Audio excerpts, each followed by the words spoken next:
தேவனே நான் ஓமதண்டையில் இன்னும் நெருங்கி சேர்வதே என் ஆவல் பூமியில். 1 ராஜாக்கள் 17:9 வாசிப்போம். நீ எழுந்து சீதோனுக்கு அடுத்த சாரிபாத் ஊருக்கு போய் அங்கே தங்கியிரு.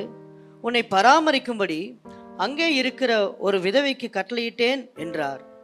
எலியா சாரிபாத்துக்கு போகும் பொழுது அவர் வெறுமையாத்தான் போனாருங்க. ஊழியக்காரருடைய வாழ்க்கை என்பது சாதாரணமானது அல்ல.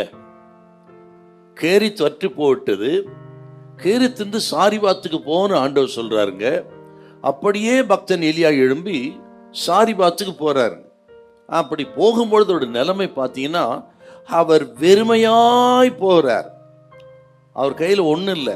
இப்போ 6ஆம் வசனம் வாசிங்க பார்க்கலாம். 6வது வசனம். காக்கைகள் அவனுக்கு விடியற் காலத்தில் அப்பமும் இறைச்சியும் சாயங்காலத்தில் அப்பமும் இறைச்சியும் கொண்டு வந்தது. தாகத்திற்கு அந்த ஆற்றின் தண்ணீரை குடித்தான். தினமும் காலையும் மாலையும் கர்த்தர் போஷித்தார். நாளைக்கு கூறிய ஆகாரத்தை இன்றைக்கு கொடுக்கல.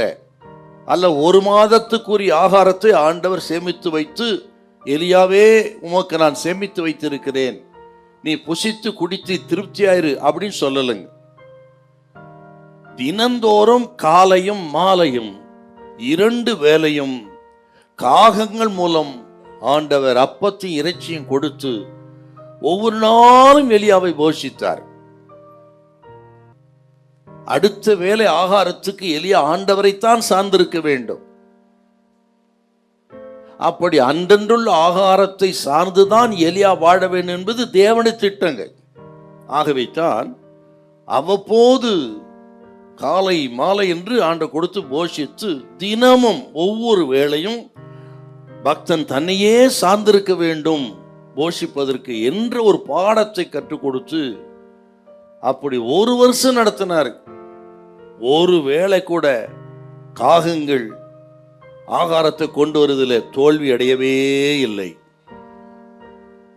என்றால் எத்தனை ஆச்சரியம்! அது ஒரு பஞ்சகால ராஜாவுக்கே சாப்பாடு கிடையாது, அரண்மனைக்கே சாப்பாடு இல்லை.